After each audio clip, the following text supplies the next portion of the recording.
বিসমিল্লাহির রহমানির রহিম।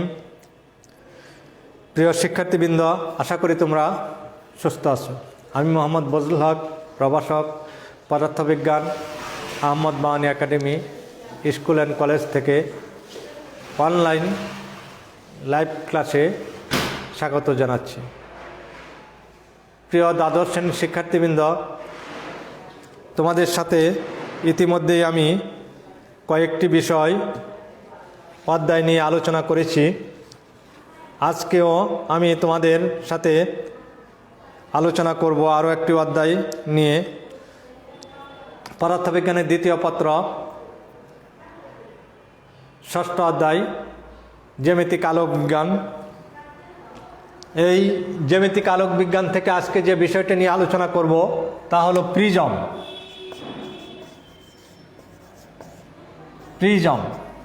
তাহলে প্রিজম কাকে বলে আমাদের সেই বিষয়টা জানা দরকার।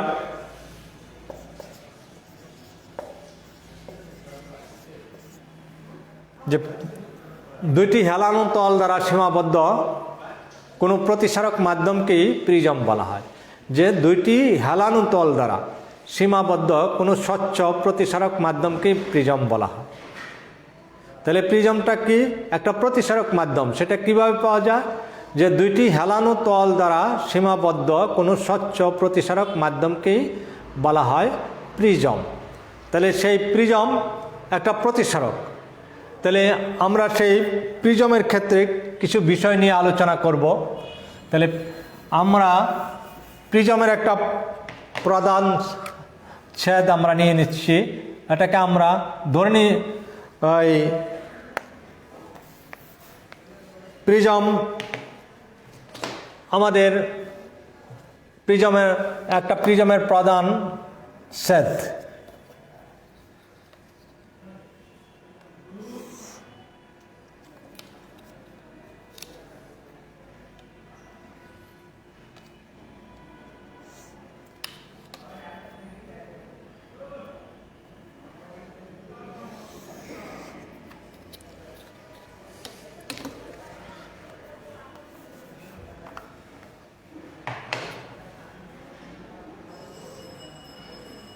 এ বি সি একটা প্রিজমের প্রধান ছেদ নেওয়া হলো। সেটাকে আমরা এই প্রিজমের ক্ষেত্রে আলোক রশ্মি কীভাবে প্রতিসরিত হয় এবং সেই ক্ষেত্রে আমরা একটা গাণিতিক রিলেশনের দিকে যাব এবং সেটা নির্ণয় করার জন্য এই একটা সমীকরণ আমরা নির্ণয় করব। সেই সমীকরণটা নির্ণয় করার ক্ষেত্রে আমাদের কিছু বিষয় লক্ষ্য রাখতে হবে। চিত্রটা তোমাদের চিত্রভিত্তিক আলোচনা। এটা যে এ বি সি একটি প্রিজম। এখানে এটা হলো প্রিজম কোণ, আর এ বি এবং এসি হলো প্রিজম বাহু, আর বিসিটা হলো প্রিজমের ভূমি। তাহলে প্রত্যেকটা প্রিজমের দুইটা বাহু, একটা হলো ভূমি। তাহলে এ বি এখানে প্রিজম তল বা বাহু, এ বি বাহু, এসি বাহু, মানে প্রিজমের এ বি একটা পৃষ্ঠ, এসি একটা পৃষ্ঠ এবং বিসি একটা এখানে ভূমি হিসাবে কাজ করে। এক্ষেত্রে আমরা একটা আলোক রশ্মি এখানে তির্যক ভাবে এসে পি কিউ বিন্দুতে আপতিত হলো।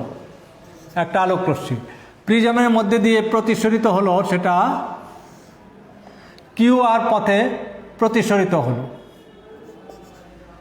প্রিজমের ভিতর দিয়ে, এবং সেটা প্রতিসৃত হলো আর এস পথে।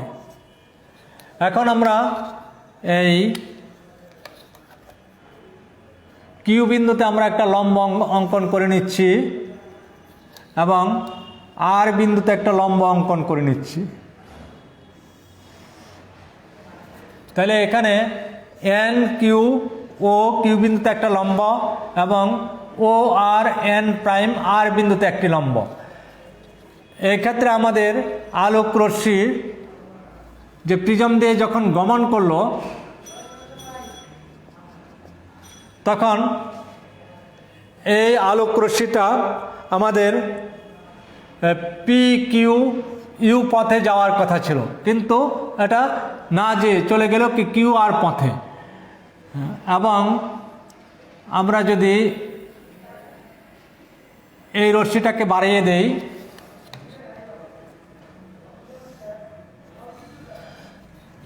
তাহলে এখানে একটা কোণ পাওয়া যায়, সেই কোণটা হলো ডেল।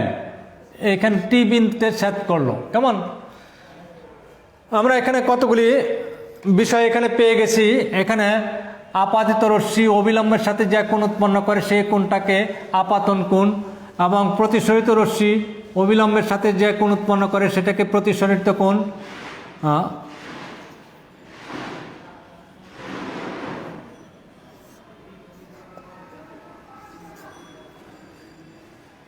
এরকম একটা চিত্র দরকার আমাদের এই বিষয়গুলি আলোচনা করার জন্য। আমরা চিত্রটা ইতিমধ্যেই অঙ্কন করে নিয়েছি। যে এখানে দেখো, প্রিজমের মধ্যে দিয়ে আলোক রশ্মি পি কিউ, একটি আলোক রশ্মি এ বি তলে আপাতিত হলো কিউ বিন্দুতে, এবং প্রিজমের মধ্যে দিয়ে কিউ আর পথে প্রতিসরিত হলো, এবং এসি তলে আবার এই প্রতিসরিত রশ্মিটা আপাতিত রশ্মি হিসাবে কাজ করলো, এবং এই আর এস পথে এটা নির্গত হলো। তাহলে একটা হলো নির্গত রশ্মি আর একটা আপাতিত রশ্মি। এটা হলো আপাতিত রশ্মি,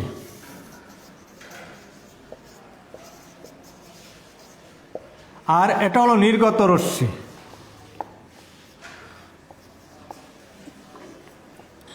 তাহলে এই বিষয়গুলি দিয়ে আমরা এখন এখানে একটা সমীকরণের দিকে যাব। একটা প্রিজম থেকে আমরা কিভাবে প্রতিসরাঙ্ক নির্ণয় করতে পারি সেই বিষয়ের দিকে যাব। এখানে দেখো, আপাতিত রশ্মি অবিলম্বের সাথে আপাতন কোণ I1 এবং প্রতিসরিত রশ্মি অবিলম্বের সাথে R1 কোণ উৎপন্ন করলো। দ্বিতীয় মাধ্যমে যখন এই প্রতিসরিত রশ্মিটা আবার দ্বিতীয় তলের জন্য আপাতিত রশ্মি হিসাবে কাজ করলো, সেটা R2 কোণ উৎপন্ন করলো, এবং এটা যখন প্রতিসৃত হয়ে গেল তখন এখানে I2 প্রতিসৃত কোণ উৎপন্ন হলো। এইগুলি এখন প্রিজমের মধ্যে দিয়ে আলোক রশ্মি যাওয়ার সময় সে তার দিক পরিবর্তন ঘটে, তার মানে বিচ্যুতি ঘটে। সেই বিচ্যুতিটা কি? যে আপাতিত রশ্মিকে পিছনের দিকে, আপাতিত রশ্মিকে সামনের দিকে এবং প্রতিসৃত রশ্মিকে পিছনের দিকে বিন্দুতে বর্ধিত করলে যে বিন্দুতে মিলিত হয় সেইখানে যে কোণ উৎপন্ন হয় সেই কোণটাকেই বলা হয় বিচ্যুতি কোণ। বিচ্যুতি কোণ, বিচ্যুতি কোণ এখানে দেখো ডেল্টা টি বিন্দুতে একটা বিচ্যুতি কোণ পাওয়া গেল।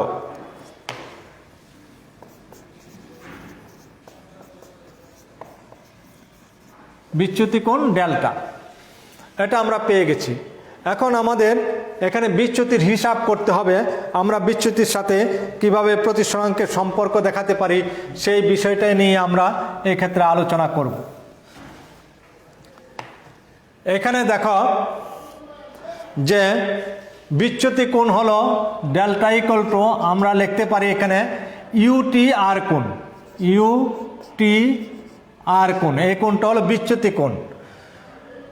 এই চিত্রের দিকে যদি তাকাও তাহলে এখানে দেখা যায় একটা চতুর্ভুজ পাই আমরা, এ কিউ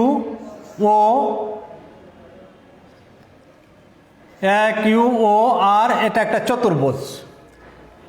এ কিউ ও আর, এটা একটা চতুর্ভুজ। আবার দেখো এখানে আমরা দুইটা ত্রিভুজ পাই, যেমন ত্রিভুজ টি কিউ আর এবং ত্রিভুজ ও কিউ আর। এই চিত্রের মধ্যে এই বিষয়গুলি এখানে আমাদের আছে। আর তাছাড়া তো আছে এন কিউ ও অবিলম্ব, ও আর এন প্রাইম অবিলম্ব, এইগুলি আমাদের এখানে চিত্রে নির্দেশিত আছে। এখন আমাদের এই বিচ্যুতি কোণের পরিমাণ নির্ণয় করার জন্য আমাদের যে বিষয়টা লক্ষ্য করতে হবে সেদিকে আমরা অগ্রসর হচ্ছি। বিচ্যুতি কোণ ডেল্টা ইকুয়াল টু ইউটি আর, তাহলে এই ইউটি আর কোণটা হলো টি কিউ আর এর বহিস্থ কোণ। ত্রিভুজ টি কিউ আর এর বহিস্থ কোণ U T R equal to বহিস্থ কোণটা বিপরীত অন্তস্থ কোণগুলির সমান, তাহলে সেটা কি হয়, অন্তস্থ কোণগুলির সমষ্টির সমান। তাহলে এখানে দেখো টি কিউ আর কোণ প্লাস টি আর কিউ কোণ, টি আর কিউ কোণ। এখানে আমরা লিখতে পারি যে এই কোণ এবং এই কোণের সমষ্টি হলো এই বহিস্থ কোণ। অতএব ডেল ইকুয়াল টু আমরা বলতে পারি ইউটি আর কোণ ইকুয়াল টু এত লেখা যায়। তাহলে ইউটি আর কোণ ইকুয়াল টু আমরা পেয়েছি হলো এটা বহিস্থ কোণ বলে।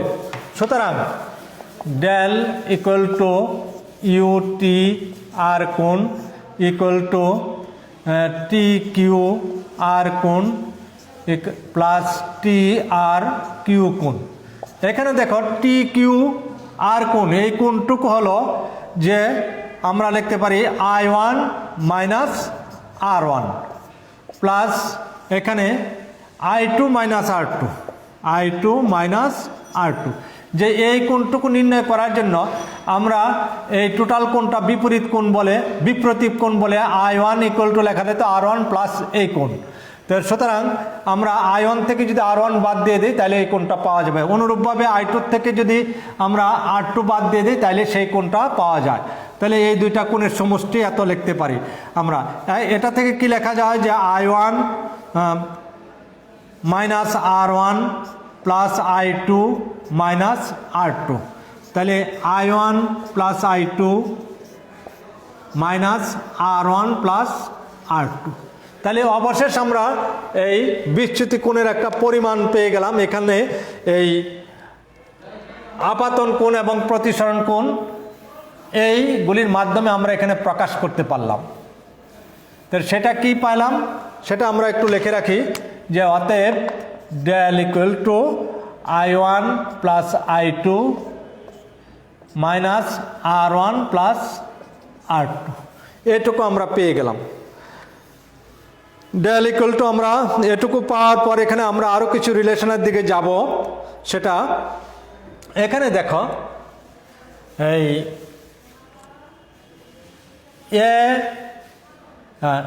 এ কিউ ও আর এই চতুর্ভুজ এ কিউ ও আর এ কোণ প্লাস কিউ কোণ প্লাস ও কোণ প্লাস আর কোণ ইকুয়াল টু 4 সমকোণ। এটা আমরা জানি যে একটা চতুর্ভুজের 4টি কোণের সমষ্টিকে 4 সমকোণ। কেমন, এটা আমাদের জানা আছে। হ্যাঁ, এখন এই ক্ষেত্রে দেখো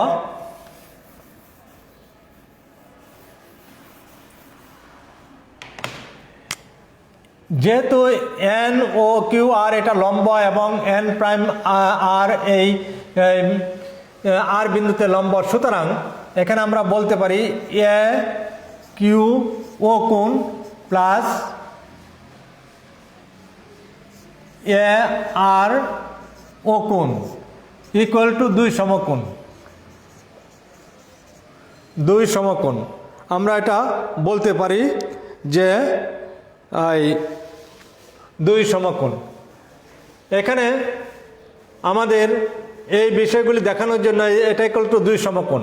তাহলে বাকি থাকলো কি এ কোণ প্লাস ও কোণ। তাহলে এ কোণ প্লাস ও কোণ ইকুয়াল টু 2 সমকোণ। এ কোণ প্লাস ও কোণ ইকুয়াল টু 2 সমকোণ। এখন দেখো এই ত্রিভুজ ও কিউ আর এ আমরা লিখতে পারি যে ও কোণ plus R1 plus R2 equal to 2 সমকোণ। তাহলে এখানে আমরা পেয়েছি এ কোণ প্লাস ও কোণ ইকুয়াল টু 2 সমকোণ, আবার ও কোণ plus R1 plus R2 equal to 2 সমকোণ। অতএব আমরা বলতে পারি যে এ কোণ প্লাস ও কোণ ইকুয়াল টু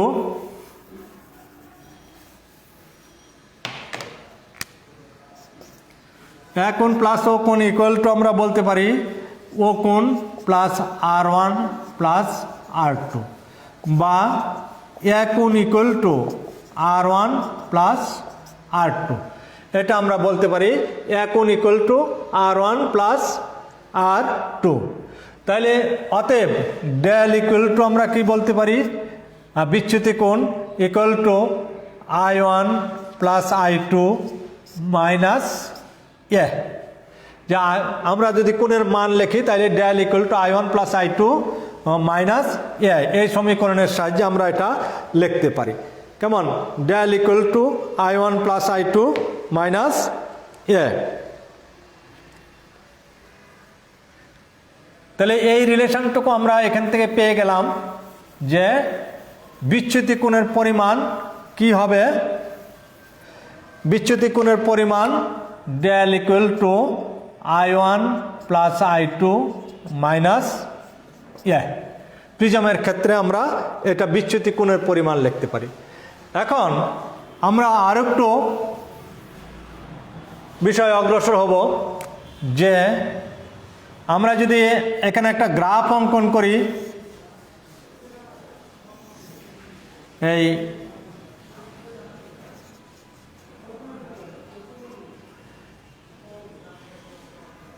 এক্স অক্ষের দিকে আপাতন কোণ, এইদিকে আপাতন কোণ আই, আর ওয়াই অক্ষের দিকে বিচ্যুতি কোণ ডেল, এরকমভাবে যদি নেই তাহলে দেখা যায় যে আপাতন কোণ বাড়ানোর সাথে সাথে বিচ্যুতি কোণের মান কমতে থাকে। আপাতন কোণ বাড়ে, বিচ্যুতি কোণের মান পর্যায়ক্রমে কমতে থাকে। দেখো আপাতন কোণ যখন সবচেয়ে কম তখন বিচ্যুতির পরিমাণ সবচেয়ে বেশি, তারপরে আরও কম, তারপরে আরও কম, তারপরে আরও কম। তার মানে আপাতন কোণের মান কমলে বিচ্যুতি কোণের মান বাড়তে, এই আপাতন কোণের মান বাড়লে বিচ্যুতি কোণের মান কমতে থাকে।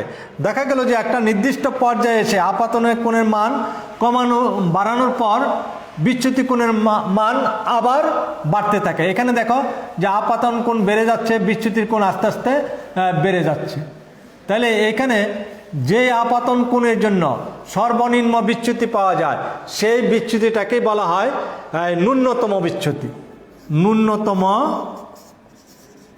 ন্যূনতম বিচ্যুতি, ন্যূনতম বিচ্যুতিকে ডেল এম অথবা এরকম ক্যাপিটাল ডি এম দ্বারা প্রকাশ করা হয়।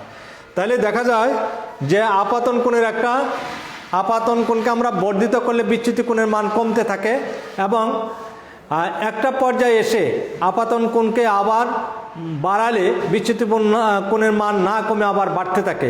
বিচ্যুতির যে সেই সর্বনিম্ন মানটাকেই বলা হয় ন্যূনতম বিচ্যুতি এবং ন্যূনতম বিচ্যুতিকে ডেল এম দ্বারা প্রকাশ করা হয়, ডেল্টা এম দ্বারা প্রকাশ করা হয়। তাহলে ন্যূনতম বিচ্যুতি ডেল্টা এম। এই ন্যূনতম বিচ্যুতির ক্ষেত্রে এখানে কয়েকটা শর্ত মেনে চলে, সেই শর্তগুলি আমাদের মনে রাখতে হবে। ন্যূনতম বিচ্যুতির ক্ষেত্রে ডেল এম এর ক্ষেত্রে কি হবে, I1 ইকুয়াল টু I2 হবে আর R1 ইকুয়াল টু R2 হবে। ন্যূনতম বিচ্যুতির ক্ষেত্রে I1 ইকুয়াল টু I2 এবং R1 ইকুয়াল টু R2, এই রিলেশনটুকু আমাদের মনে রাখতে হবে। তাহলে ডেল্টা এম এর ক্ষেত্রে যদি আমরা লিখি তাহলে সেই ক্ষেত্রে কি দাঁড়ায়, অতএব delta M equal to I1, যেখানে ডেল ইকুয়াল টু আমরা লিখি I1 প্লাস I2 মাইনাস এ। সুতরাং ডেল এম ইকুয়াল টু লিখতে পারি আমরা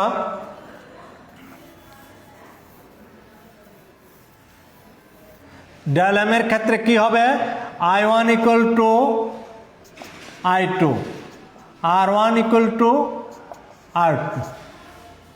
তাহলে এই ক্ষেত্রে দেখো ডেল এম ইকুয়াল টু, এই যে 1 নম্বর সমীকরণ পেলাম, এই ক্ষেত্রে আমরা যদি I1 এর পরিবর্তে I1, I2 এর পরিবর্তে I1 মাইনাস এ লিখলাম, কেমন।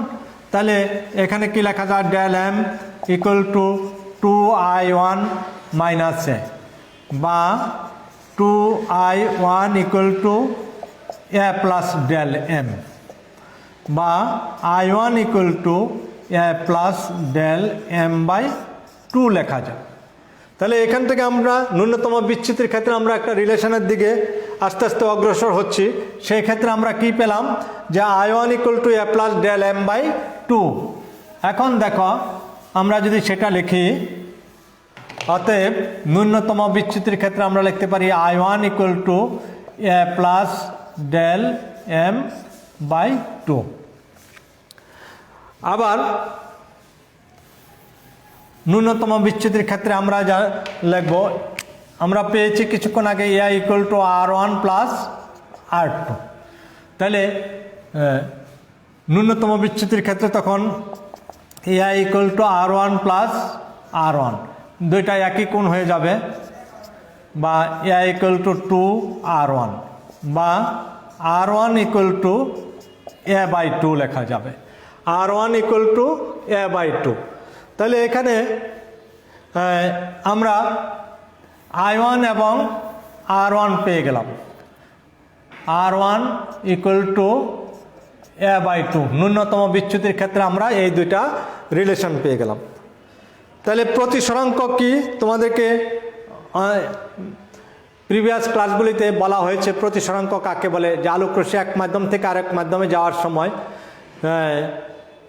এক জোড়া নির্দিষ্ট মাধ্যম এবং একটি নির্দিষ্ট বর্ণের আলোক রশ্মির জন্য আপাতন কোণের সাইন এবং প্রতিসরণ কোণের সাইনের অনুপাত একটি ধ্রুবক রাশি, তাকে বলা হয় প্রতিসরাঙ্ক। প্রতিসরাঙ্ককে মিউ দ্বারা প্রকাশ করা হয়। মিউ ইকুয়াল টু আমরা লিখেছিলাম সাইন আই বাই সাইন আর। তাহলে এই ক্ষেত্রে আমরা সাইন আই না লিখে এই যে sign I1 by R1, sign I1 by R1, তার মানে আপাতন কোণের সাইন এবং প্রতিসরণ কোণের সাইনের অনুপাত হলো। তাহলে আমরা এই ক্ষেত্রে লিখি যে mu equal to sine I1 by sine R1, এটা আমাদের লেখা যায়। এই এখন সাইন I1 এর পরিবর্তে লেখা যায়, সাইন I1 এর পরিবর্তে আমরা কিছুক্ষণ আগে পেয়েছি A plus del M by two, আর সাইন R1 এর পেয়েছি এ বাই টু। অতএব মিউ ইকুয়াল টু লেখা যায় sine A plus del M by two আর সাইন এ বাই টু। এই যে সাইন এ বাই টু লিখলাম, এটাই প্রিজমের ক্ষেত্রে প্রতিসরাঙ্ক নির্ণয়ের এক রাশিমালা। যে যখন প্রিজম থাকবে তখন আমাদের প্রতিসরাঙ্ক আমরা কিভাবে নির্ণয় করতে পারি। প্রিজমের ক্ষেত্রে আমাদের যদি এই রাশিটা যদি জানা থাকে তাহলে আমরা সেই ক্ষেত্রে প্রিজম উপাদানের প্রতিসরাঙ্ক নির্ণয় করতে পারবো। এখানে যদি I1 I2 R1 R2 মান জানা থাকে এবং ডেল এম এর মান জানা থাকে, তাহলে আমরা প্রতিসরাঙ্ক প্রিজমের উপাদানের প্রতিসরাঙ্ক কত হবে এই সমীকরণের সাহায্যে নির্ণয় করতে পারবো। এখানে এই সমীকরণটা পাওয়ার জন্য আমাদের একটু ডিটেলস আলোচনা করতে হয়েছে। যে আমরা প্রথম ধরে নিয়েছি ABC একটি প্রিজমের প্রধান ছেদ। এখানে PQ একটা আলোক রশ্মি প্রিজমের AB তলে কিউ বিন্দুতে আপাতিত হয়ে প্রিজমের মধ্যে দিয়ে QR পথে প্রতিসরিত হলো এবং RS পথে সেটা প্রতিসৃত হলো। এখন এই কিউ বিন্দুতে NQO লম্ব এবং R বিন্দুতে OR N প্রাইম লম্ব টানা হলো। এখানে দেখা যাচ্ছে যে এই রশ্মির কিছুটা বিচ্যুতি ঘটছে। সেই বিচ্যুতিটা আমাদের নির্ণয় করার জন্য আপাতিত রশ্মিকে সামনের দিকে এবং প্রতিষ্ঠিত রশ্মিকে পিছনের দিকে বর্ধিত করলে যে বিন্দুতে মিলিত হয়, মিলিত বিন্দুতে যে কোণ উৎপন্ন হয় তাই হলো বিচ্যুতির পরিমাপ। তাহলে এখানে দেখা গেল যে বিচ্যুতির টি বিন্দুতে মিলিত হলো এবং সেখানে বিচ্যুতির পরিমাপ কোণটা হলো ডেল। তাহলে সেই ডেলটা নির্ণয় করার জন্য এখানে আমরা জ্যামিতি ব্যবহার করেছি, জিওমেট্রিক কেলে এটা প্রমাণ করা হলো যে এখানে TQR এই ত্রিভুজের বহিস্থ কোণ RTU, এই বহিস্থ কোণটি বিপরীত অন্তস্থ কোণগুলি সমষ্টির সমান। সুতরাং এখানে লেখা গেল TQR কোণ প্লাস TRQ কোণ। এইভাবে আমরা ডেল ইকুয়াল টু আমরা এটা পেয়ে গেলাম।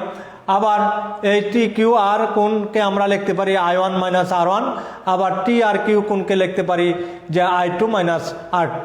এর থেকে আমরা অবশেষ পেয়ে গেলাম ডেল ইকুয়াল টু আমরা পেয়েছি I1 minus R1 plus I2 minus R2। এখান থেকে আমরা একটা রিলেশন পেয়েছি I1 plus I2 minus R1 plus R2। এর থেকে আমরা পেয়েছি I1 প্লাস I2 মাইনাস যে এখানে এই ডেল ইকুয়াল টু আমরা এই রিলেশনটা পেয়েছি। এখানে নির্ণয় করার জন্য আমাদের আবার আরেকটা সূত্র, এই কিউ ও আর এই চতুর্ভুজটিকে নিয়ে চিন্তা করা হয়েছে।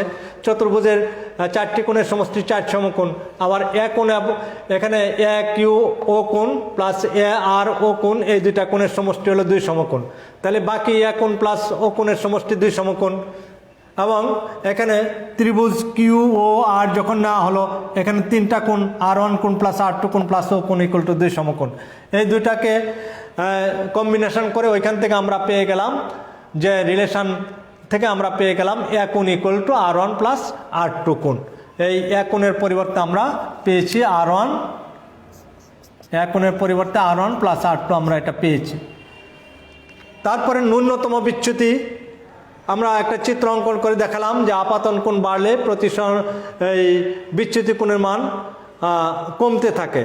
একটা পর্যায়ে এসে আপাতন কোণকে বাড়ালেও বিচ্যুতি কোণের মান না কমে আবার বাড়তে থাকে, সেই বিচ্যুতিকে ন্যূনতম বিচ্যুতি বলা হয়। তো ন্যূনতম বিচ্যুতির ক্ষেত্রে শর্ত হলো যে I1 equal two I2, R1 equal two R2। এই I1 equal two I2, R1 equal two R2 এটা দিয়ে আমরা পেয়ে গেছি R1 ইকুয়াল টু আমরা পেয়েছি A/2। এখান থেকে আমরা পেয়েছি যে I1 ইকুয়াল টু পেয়েছি A প্লাস ডেল M/2, আবার R1 ইকুয়াল টু পেয়েছি A/2। তাহলে এই দুইটা রিলেশন থেকে আমরা জানি যে প্রতিসরাঙ্ক mu equal to sine I by sine R। সুতরাং sine I1 by R1, I1 এর মান এবং R1 এর মান বসিয়ে দিয়ে আমরা এখানে প্রিজমের প্রতিসরাঙ্ক নির্ণয়ের সূত্রটা পেয়ে গেলাম। তো শিক্ষার্থীবৃন্দ, আশা করি তোমরা এই আলোচনা সক্রিয়ভাবে অংশগ্রহণ করে প্রিজমের ভিতর দিয়ে আলোক রশ্মির যে প্রতিসরণ এবং সেই প্রতিসরাঙ্ক নির্ণয়ে যে রাশিটা এখানে নির্ণয় করা হলো তা তোমরা বুঝতে পেরেছ। তোমাদের প্রতি আহ্বান থাকলো তোমরা এই আলোচনাটা আবারও দেখো এবং তারপর তোমরা বইটা অনুসরণ করো, বাসায় কিছু অনুশীলন করো, তাইলে তোমরা এই রাশিটুকু বুঝতে কোনো সমস্যা হবে না এবং এই সমীকরণটি খুব সহজেই বোঝা যাবে। আর এই সমীকরণ থেকে আমরা বিভিন্ন প্রবলেম সলভ করতে পারবো। তো শিক্ষার্থীবৃন্দ, তোমাদের দীর্ঘায়ু এবং সুস্বাস্থ্য কামনা করে আমি আমার ক্লাস এখানেই শেষ করছি। আল্লাহ হাফেজ।